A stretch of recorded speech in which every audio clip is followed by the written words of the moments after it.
6-4, 6-2, 6-2. Que Mats Wilander remporte cette finale des internationaux de France.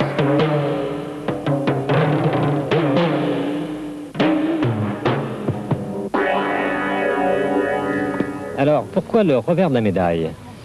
Le revers de la médaille, c'est un peu sévère. Je crois plutôt que l'explosion de la pratique du sport telle qu'on la voit en France entraîne obligatoirement une recrudescence des petits accidents de traumatologie sportive en particulier. Oui. Qui avant se voyait chez les athlètes de haut niveau, qui maintenant se voit chez monsieur tout le monde. D'accord, mais ça ne veut pas dire que pratiquer le sport soit considéré d'emblée comme nocif. Non, c'est pas dangereux. Je dirais même qu'il y a plus d'intérêt à en pratiquer qu'à ne pas en pratiquer. Formidable! Un échange que nous souhaitons revoir au ralenti immédiatement. La course formidable de Martina Navratilova. 15-40. En position d'erreur. Bravo. Pas trop joli. Monsieur Saillant, les tennis elbow chez les 300 premiers joueurs de l'ATP, là, ça existe? C'est exceptionnel parce que pour avoir un tennis elbow, il faut en règle générale deux conditions. D'une part, il ne faut pas très bien jouer, il y a souvent des fautes techniques qui sont responsables du tennis elbow. Et deuxièmement, la plupart du temps, les joueurs ont plus de 30 ans quand ils ont ça. On incrimine souvent des problèmes de matériel, les raquettes trop lourdes. Mais c'est vrai, c'est très souvent le cas, c'est-à-dire qu'il ne faut pas une raquette trop lourde, il faut choisir un bon manche, pas trop gros, pas trop petit, une raquette pas trop tendue surtout. Et puis, je vous disais, c'est un problème technique au départ. Et c'est des gestes qui sollicitent beaucoup le deuxième radial, le deuxième muscle radial, et donc avant tout le revers qui met en tension ce muscle. Là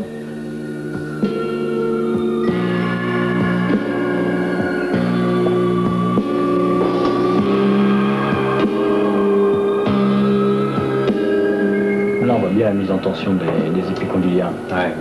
Très bien, l'armée du revers. Voilà, il frappe. Il termine son geste et on voit encore très bien la tension des épicondyliens.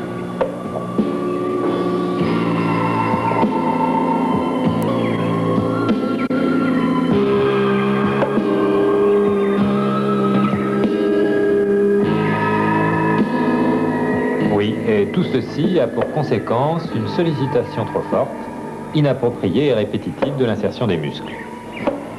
Lors de la contraction trop violente, il y a des insertions progressives des fibres au niveau de la surface épicondylienne. De petits nodules de cicatrisation se forment qui deviennent douloureux. Bien, alors comment fait-on le diagnostic d'épicondylite? D'abord, il y a l'excès d'entraînement, la modification du geste ou du matériel et le caractère mécanique de la douleur, qui sont des éléments qu'on recherche à l'interrogatoire.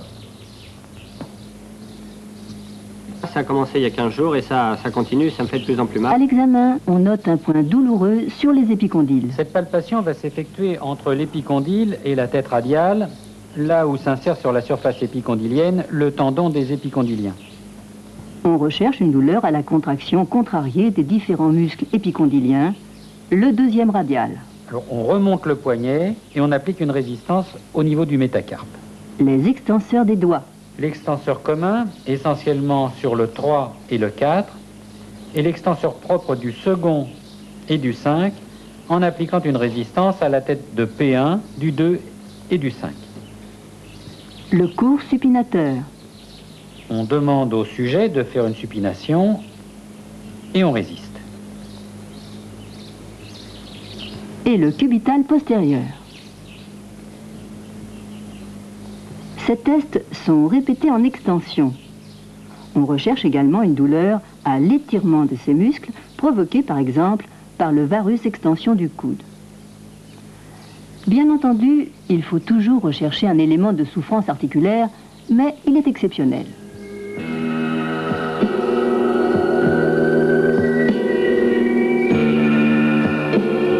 Que peut-on proposer à ces joueurs? Avant toute chose, ils doivent s'arrêter de jouer pendant 1 à 3 mois, et c'est souvent le plus difficile à obtenir.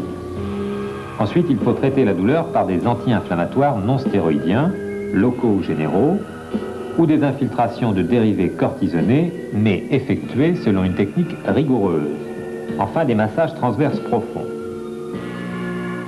Si le traitement médical ne donne pas de résultat, il reste la chirurgie, qui au prix d'un geste simple La désinsertion des muscles épicondyliens apporte un soulagement radical dans 80 à 95% des cas.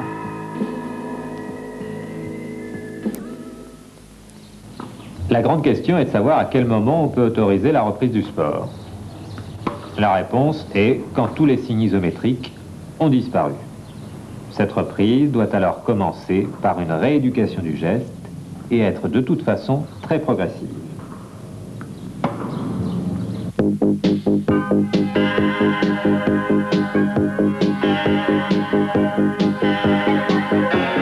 Le ski alpin a fait des millions d'adeptes ces 20 dernières années, mais parallèlement, le nombre et la gravité des traumatismes ont augmenté. De plus, avec l'apparition de chaussures et de fixations nouvelles, la localisation des traumatismes a également changé. Ainsi, en 1950, on se faisait essentiellement des fractures de cheville. En 1970, c'était les fractures de jambes. Et en 1985, il s'agit essentiellement d'entorses graves du genou.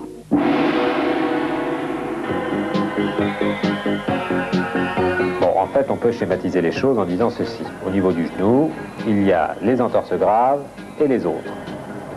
Les graves, ce sont les ruptures du pivot central, qui est constitué par les deux ligaments croisés, antérieur et postérieur. Ce sont celles-ci qui nous intéressent, car elles appellent la plupart du temps une sanction chirurgicale.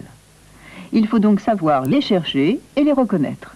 Bon, ben justement, on a filmé au ralenti un exemple d'entorse grave du genou, avec une rupture du ligament croisé antérieur. Vous allez voir. Regardez bien, ça a beau être au ralenti, il faut être attentif. Hein. Voilà, il va déchausser son ski droit. C'est pas à ce niveau-là que ça se passe. Maintenant, regardez, clac, c'est là que ça se passe. Il s'est fait une entorse grave du genou à ce niveau-là.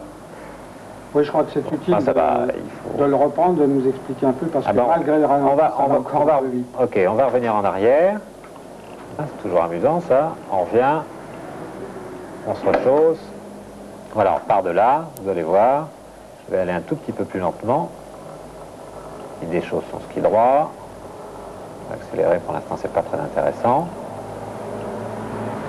Voilà, le ski gauche se met parallèle au sol et le corps continue à tourner, donc le fémur aussi. Et c'est à ce moment-là que ça craque, très précisément. Bon, ben on va revenir en arrière. Voilà. Voilà, pour être encore plus clair, on va passer en dessin et prendre un tout petit peu de hauteur pour mieux voir le mécanisme lésionnel. Le ligament croisé antérieur est ici vu par transparence. Le tibia est parallèle au sol, avec le haut du corps qui continue, lui, à tourner, et le fémur en même temps. En plus, il y a un mouvement de varus du fémur sur le tibia. Et là, ça craque.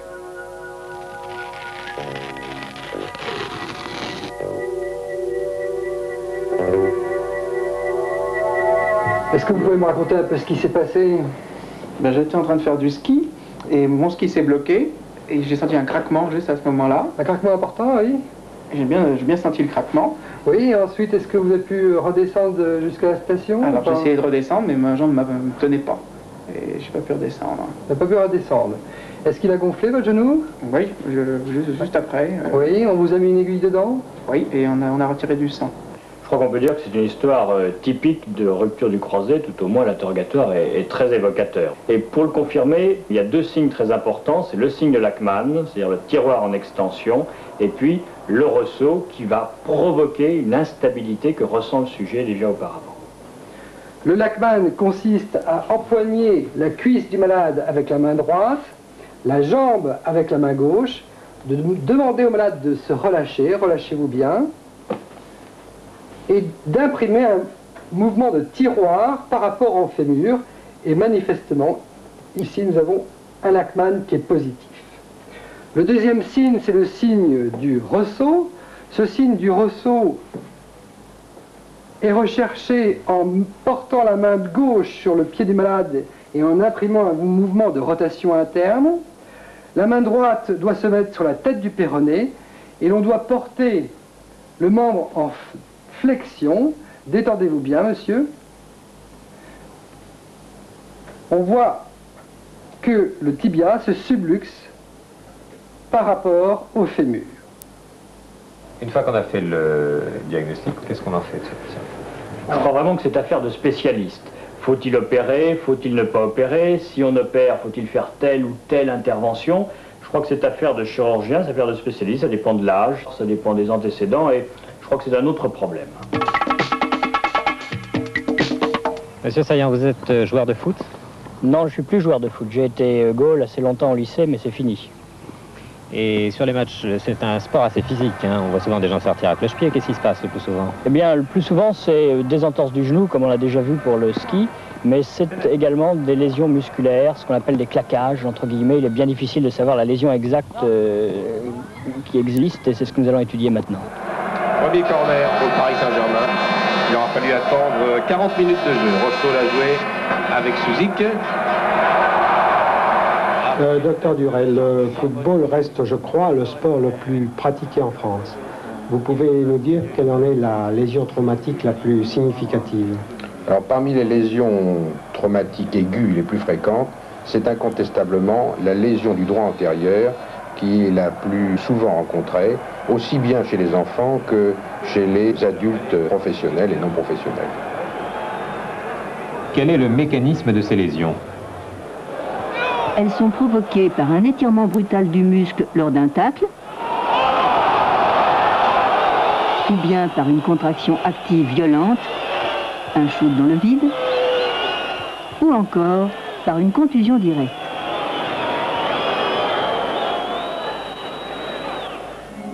Il y a déchirure des fibres musculaires et création d'un hématome qui se produit le plus souvent en plein corps musculaire. Ce jeune footballeur de 14 ans a été victime d'une douleur violente lors d'un shoot il y a une dizaine de jours et on a pratiqué au niveau de sa cuisse un bandage serré et glacé. Bien entendu, sa douleur a diminué depuis l'événement traumatique et actuellement nous avons essentiellement des douleurs d'étirement du muscle. Plie le genou, en flexion active, tend le genou, il n'a pas mal. En contraction résistée, tend bien, relâche bien, pousse vers l'avant, il n'a pas mal. Mets-toi sur le ventre. Et en flexion du genou, la douleur apparaît à 90 degrés. Tu as mal? Mets-toi sur le dos. On voit apparaître au niveau de sa cuisse une tuméfaction lorsqu'on demande une légère flexion et on voit cette voussure, ce bombement à la partie moyenne de sa cuisse. Au bout de quelques jours, éventuellement aidé par une échotomographie, on ponctionne cet hématome.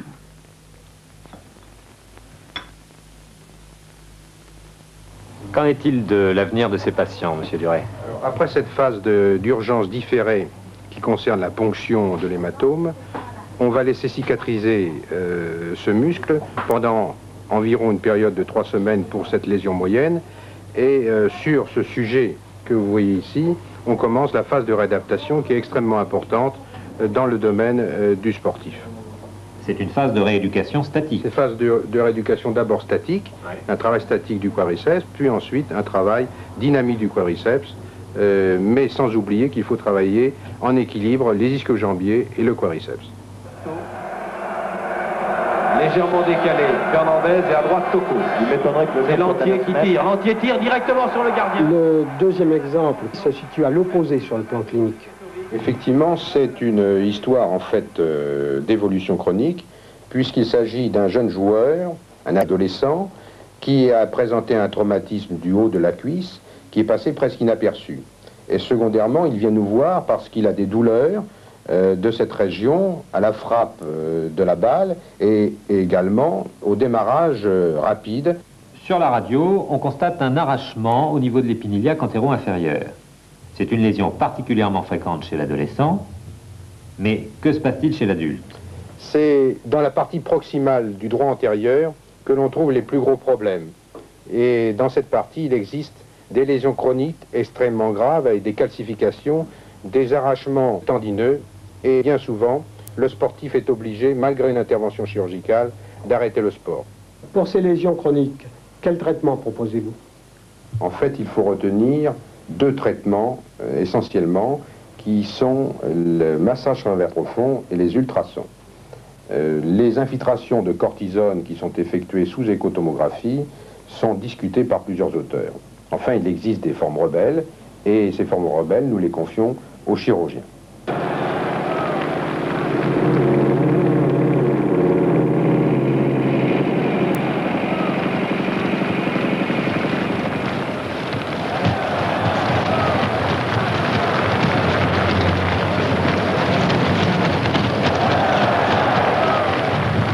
Monsieur Saillant, vous connaissez bien la course à pied. Quelle est la pathologie principale? Et avant tout, la pathologie du tendon d'Achille. C'est vraiment les lésions les plus fréquentes que l'on rencontre en consultation, avec différentes lésions. Il y a des anomalies au niveau de l'insertion du tendon d'Achille, c'est assez rare.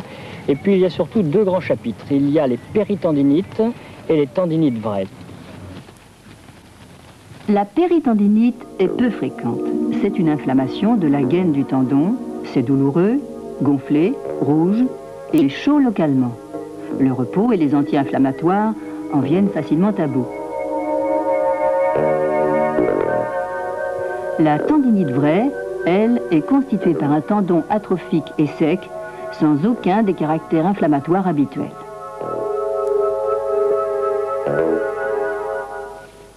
Prenons l'exemple de cet homme qui a 38 ans. Il a décidé de se remettre au sport il y a 2 ans.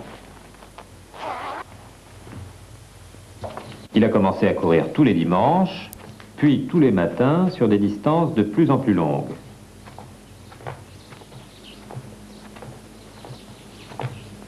Il a bientôt commencé à souffrir. Pourquoi? Regardons ce qui s'est passé. Au fil des mois, les muscles se sont développés, mais pas les tendons. Un jour, la traction exercée sur les fibres tendineuses est devenue trop forte. Elles se sont rompues. Ces micro-ruptures ont cicatrisé plus ou moins bien et ont donné des nodules intratendineux qui sont en fait responsables de la douleur de la tendinite. Comment fait-on le diagnostic de tendinite d'Achille? Le diagnostic est basé sur 3 grands signes. D'une part, la douleur à la palpation du tendon, où on retrouve un nodule 3 cm au-dessus du calcanéum, sur le bord antéro-interne, généralement ici. Deuxièmement, la douleur à l'étirement maximum du tendon. Et troisièmement, la douleur à la contraction contrariée. Poussé sur ma main, voilà, et avec une douleur toujours au même endroit. Pourquoi fait-on une tendinite? Eh bien, il peut y avoir des raisons générales. Le sport révèle par ce symptôme un déséquilibre biologique jusqu'alors latent. Hyperuricémie, hypercholestérolémie, et il faut savoir le rechercher. Mais il y a surtout des raisons locales qu'on dépiste par l'examen des chaussures qui est essentiel. On recherche une zone de frottement ou une suspension insuffisante. On voit très bien l'amortissement de la chaussure. Amortissement. Là encore. Et puis on voit la poussée du tendon ici qui est considérable, la traction par l'intermédiaire du triceps. Et on imagine ce que ça peut représenter quand on fait un marathon, c'est-à-dire 42 km 195. Donc ça fait 40 000 fois à peu près ce travail et c'est considérable. Donc l'intérêt de très bonnes chaussures pour amortir le choc et puis d'une bonne position du pied pour que la répétition de ce mouvement de traction du talon ne soit pas néfaste pour le tendon.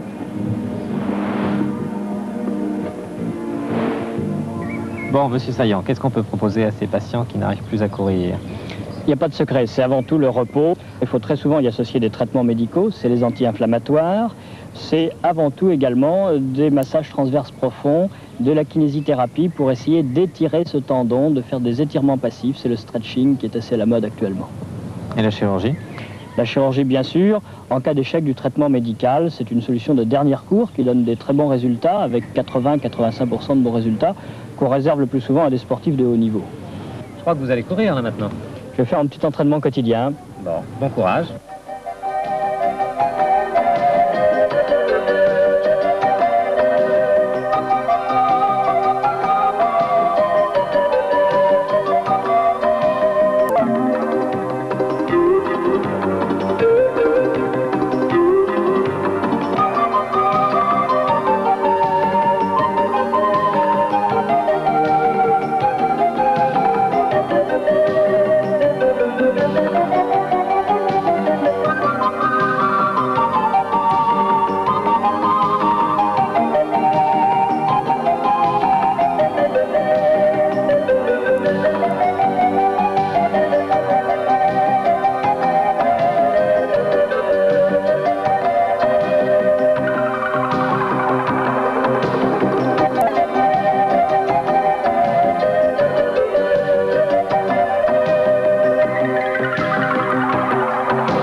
les 7 kilos.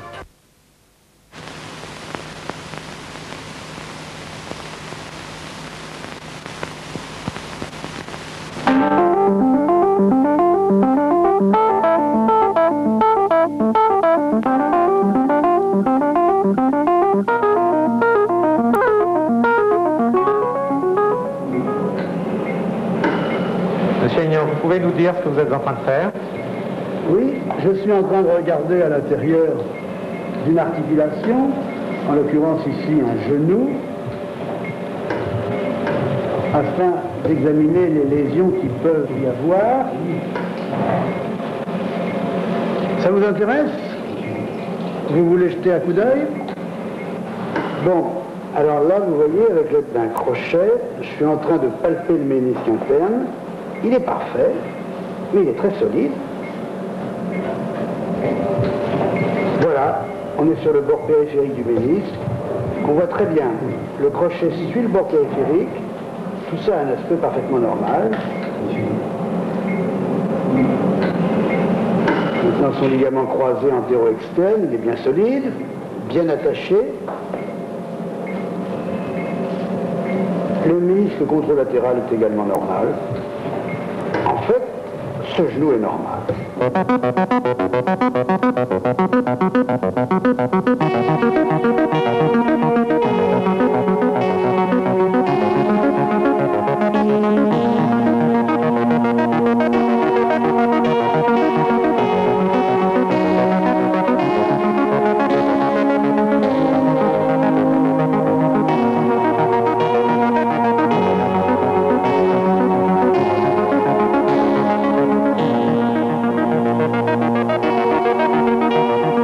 Vous êtes chef de service de rhumatologie.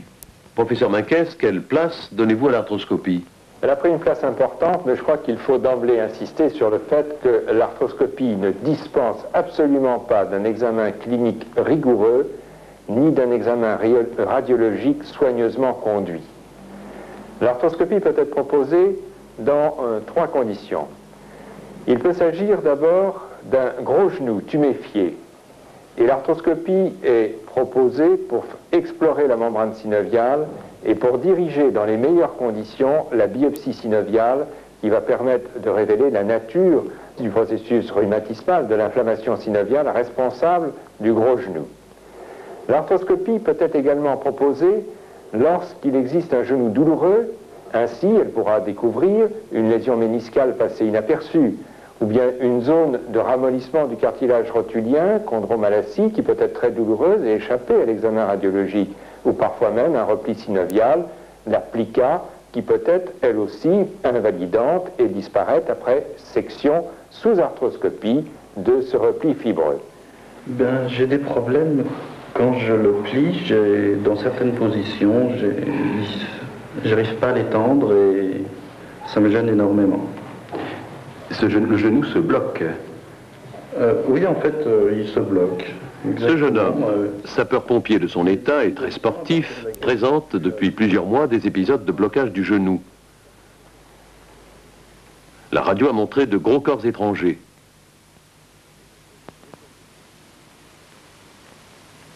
L'examen clinique est par contre normal.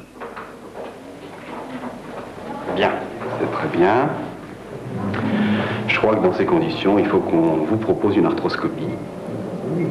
On tombe tout de suite sur un énorme corps étranger qui se trouve dans le cul-de-sac sucro-récipital. J'ai essayé de l'enlever. Voilà la très belle contropathie probablement à l'origine du corps étranger retrouvé.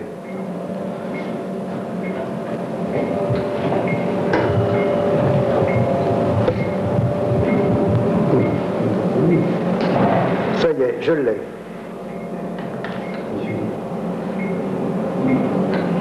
C'est pas facile à mobiliser.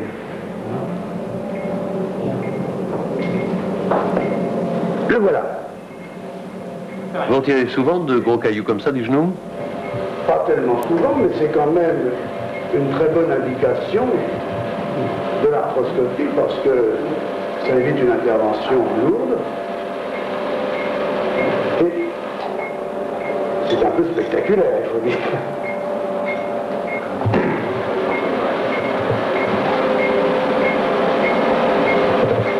corps étranger a été poli et arrondi par l'usure du temps et les mouvements du genou. Allez, je vais vous montrer.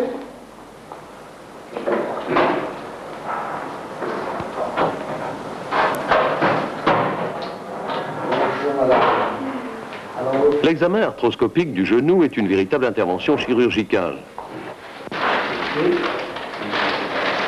Il se pratique sous anesthésie générale ou régionale et dans des conditions d'asepsie rigoureuses.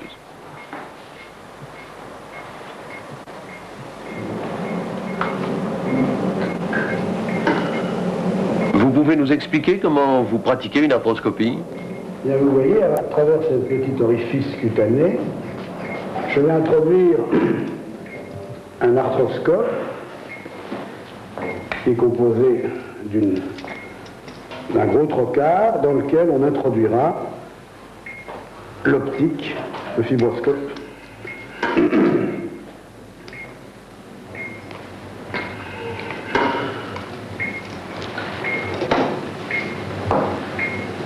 Voilà l'optique, et puis on va le raccorder à une source de lumière transmise par les fibres.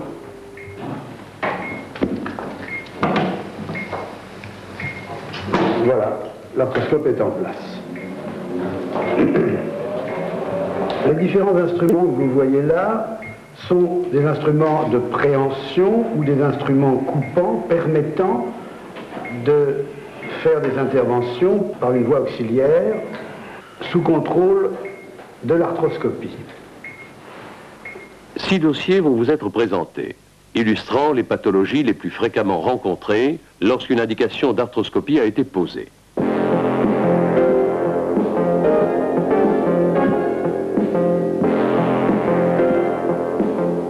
Le premier dossier est celui d'un homme de 39 ans qui, à la suite d'un accident de sport, a présenté des épisodes de gonflement du genou et une douleur méniscale interne. L'arthrographie pratiquée était normale. On est sur le ménisque interne et la lésion est évidente. On le voit très bien, c'est une rupture de la partie moyenne du ménisque.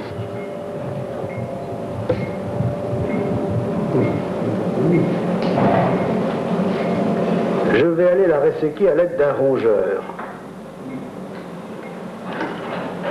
On grignote la zone lésionnelle et petit à petit, on enlève toutes les parties lésées.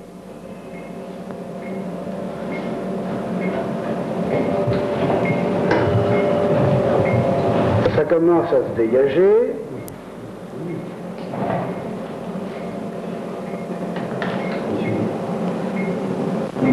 On va resséquer la partie toute postérieure du ménisque.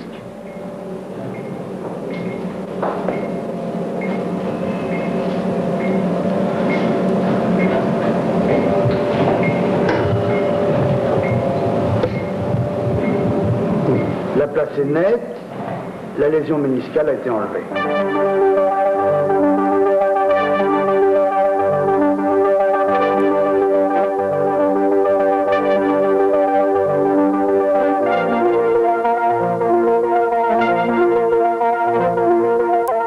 Voici maintenant le cas d'un homme de 31 ans qui a présenté en octobre 1983 un traumatisme de son genou qui a été négligé. Depuis, il présente une douleur de la face extérieure du genou, sur l'interligne, et des épisodes de gonflement à répétition. L'arthrographie n'a pas déterminé avec précision la lésion méniscale. Il s'agit là d'un ménisque externe qui est lésé, de façon complexe.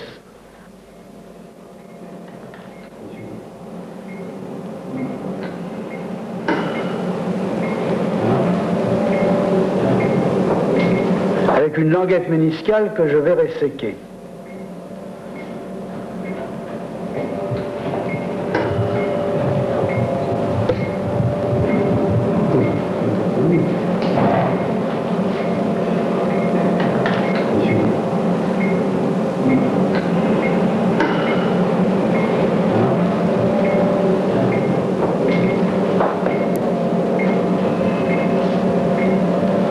Voilà qui est fait. De plus, je vais régulariser le bord du ménisque à la pince basket.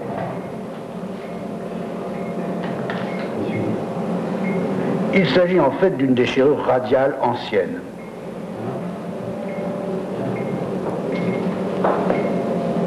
On arrive sur le ligament croisé antéro-externe et vous voyez qu'il y a probablement une rupture partielle de ce ligament. En voici les stigmates. Ce sont donc des séquelles d'une entorse grave du genou qui n'a pas été traitée d'emblée.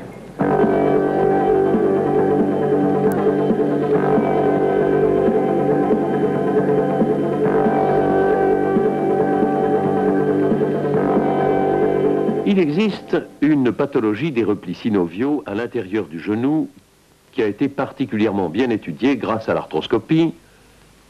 Ce sont les fameuses plica. Ces replis sont des vestiges embryonnaires qui peuvent être plus ou moins développés. Certaines plica limitent l'entrée du cul-de-sac sous-quadricipital, d'autres se développent latéralement à la rotule. Si elle se développe anormalement, elle constitue une plica pathologique qui peut être responsable de troubles fonctionnels du genou et que l'on est donc en droit de resséquer. Exemple, cette malade de 30 ans qui a fait une chute sur les deux genoux en novembre 1983 et qui depuis présente des épisodes de dérobement. La radiographie n'a rien montré. On met la rotule au-dessus, on passe sous la rotule, et là on découvre ces petits filaments. Vous voyez, ils traduisent une chondropathie filamenteuse sur la crête rotulienne. C'est très net. Cette dame a donc une destruction partielle de son cartilage à la suite du choc. On aperçoit l'entrée du cul-de-sac et le fond du cul-de-sac. Au passage, oui, c'est une grosse plica latéropatellaire interne que l'on découvre. Elle est très importante. Elle vient cravater la partie interne de la trochlée. Bien, bon, on va la resséquer.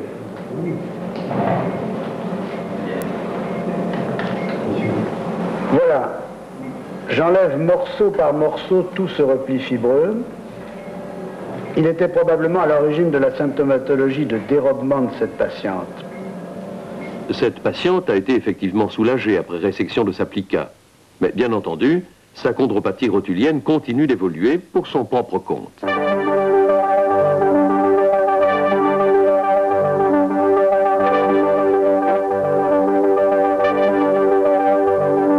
Le quatrième dossier est particulièrement intéressant. Cette jeune fille de 18 ans présente depuis 6 mois des épisodes de blocage sans notion particulière de traumatisme initial. La radiographie confirme l'impression clinique. C'est une ostéochondrite disséquante. On tombe tout de suite sur une zone de chondropathie. Vous voyez cette disparition du cartilage sur le condyle interne. Elle est très nette. On voit au passage le ménisque. Il y a probablement un corps étranger ostéocartilagineux qui se promène dans l'articulation. On va essayer de le trouver. C'est bien ce que je pensais. On tombe sur un volumineux séquestre ostéocartilagineux que l'on va enlever à la pince. Ces deux dossiers posent le problème des gestes associés sur les lésions cartilagineuses. Il est techniquement possible de peler les lésions filamenteuses ou de perforer les zones abrasées.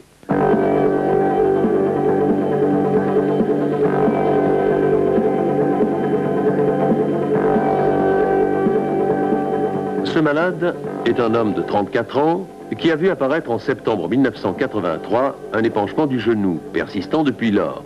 Et depuis février 1984, une douleur de type inflammatoire, ne cédant pas aux antalgiques et ne faisant pas sa preuve étiologique à la radio.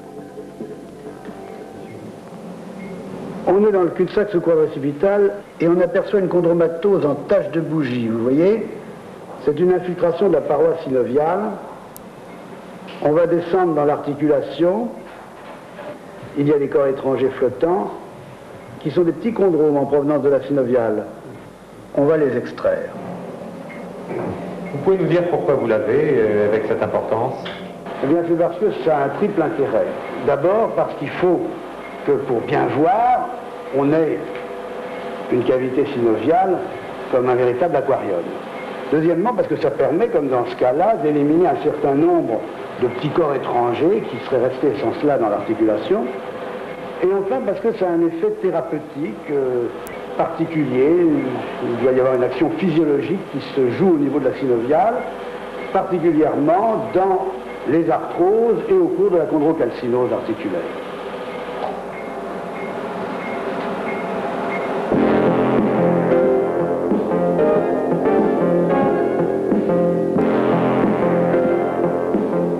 Cette jeune femme de 26 ans présente depuis plusieurs mois des épisodes de gonflement du genou et d'impotence fonctionnelle, répétitifs et invalidants, et des douleurs mécaniques, parfois nocturnes.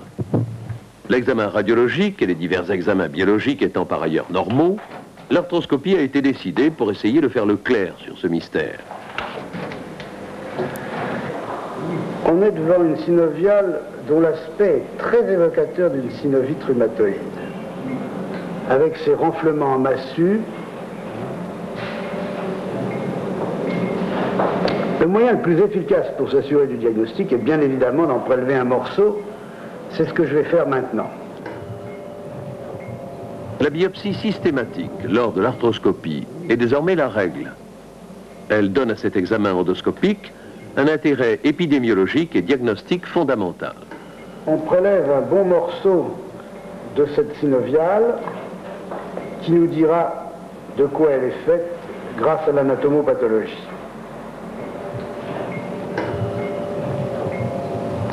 Le résultat de l'examen anatomopathologique de cette patiente a répondu synovite rhumatoïde typique. En l'occurrence, l'arthroscopie a permis de reconnaître au sein d'une symptomatologie plutôt mécanique une monoarthrite rhumatoïde. Bonjour monsieur. Comment va ce genou depuis l'arthroscopie? Très bien, aucun problème. Vous n'avez pas du tout de gêne, de douleur depuis cet examen? Absolument pas. Eh bien c'est très bien, on va pouvoir enlever ce pansement et vous allez pouvoir vous remettre sur vos jambes. Quelles sont les suites habituelles d'une arthroscopie? Les suites de l'arthroscopie sont pratiquement toujours simples. Parfois, les patients signalent une douleur dans le genou ou même une petite idarthrose, mais tout ceci va disparaître rapidement en quelques jours sous anti-inflammatoires non stéroïdiens. Et les autres problèmes sont exceptionnels. Les lésions cartilagineuses ne sont dues qu'à des mouvements intempestifs de l'arthroscope. Le risque septique, avec les précautions que l'on utilise, est tout à fait négligeable et n'est pas supérieur à celui d'une infiltration corticoïde. Quant au risque anesthésique, il est limité par le fait qu'on utilise très souvent une rachianesthésie au lieu de l'anesthésie totale. Bien, eh bien ce genou est parfait. Vous allez pouvoir sortir. Professeur Amor, en définitive, comment situez-vous l'arthroscopie? Vous l'avez vu par ce film, l'arthroscopie est techniquement de réalisation relativement complexe, mais pour le malade, c'est un geste simple qui a apporté de nombreuses possibilités de nouveaux diagnostics et d'abord thérapeutiques intra-articulaires dans la pathologie du genou, que ce soit les plicas ou le ménisque. Mais l'arthroscopie n'est plus limitée au genou. L'épaule, le coude, la cheville peuvent être abordés par cette méthode. Et les arthroscopistes sont ingénieux et chaque jour mettent au point des méthodes de traitement des lésions observées directement par l'arthroscopie. Enfin, même si l'on a besoin de faire des interventions chirurgicales classiques, l'arthroscopie peut permettre un bilan préopératoire très précis des lésions qui sera précieux dans les indications thérapeutiques. Je crois donc que l'on peut situer l'arthroscopie à une place éminente dans les progrès récents en rhumatologie.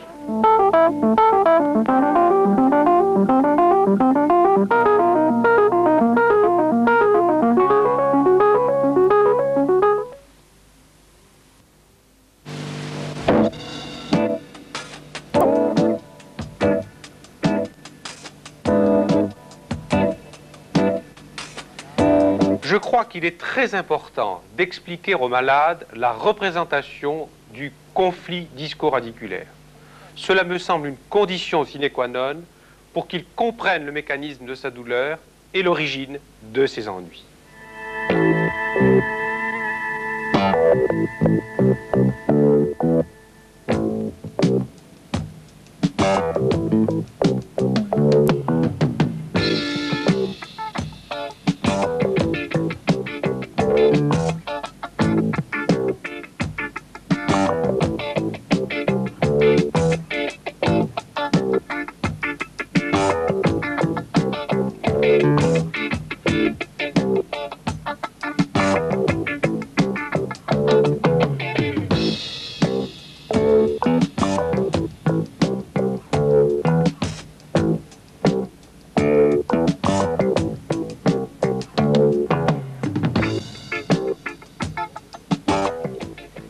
Ce vidéothème est consacré au lombo-sciatique. Quelques cas cliniques vont vous être présentés et le docteur Gozlan nous donnera son avis à propos de chacun des dossiers. Premier dossier. Un homme de 35 ans, manutentionnaire, a présenté plusieurs épisodes de lombago aigu. Depuis 8 jours, il accuse une sciatalgie droite de topographie L5. C'est le premier épisode de sciatalgie chez ce malade. Docteur Gozlan, que peut-on proposer à ce patient? Eh bien, je crois que chez ce patient, le problème diagnostique n'est pas très difficile. Il s'agit d'une sciatique L5, vraisemblablement par hernie discale. Il s'agit essentiellement de mettre au point son traitement. Personnellement, j'opterai pour un traitement anti-inflammatoire non stéroïdien par voie injectable et j'y associerai une épreuve de repos au lit pendant quelques jours. Est-ce que ce sera suffisant? Je crois que cela est suffisant dans la grande majorité des cas, mais parfois il faut adjoindre une injection locale de corticoïdes, soit par la voie du premier trou sacré, soit par voie épidurale, mais dans tous les cas, il importe de compléter par une rééducation au verrouillage du rachis lombaire, rééducation qui aura également pour mérite de donner à ce patient le maximum de conseils dans sa vie professionnelle. Le même patient est revu 3 années plus tard. Il en est à son 2e épisode de sciatique qui récidive depuis 15 jours. Cette sciatique, de rythme essentiellement mécanique, tend à s'aggraver, à devenir nocturne et nécessite l'interruption de l'activité professionnelle. Elle résiste au traitement médical préconisé par le médecin.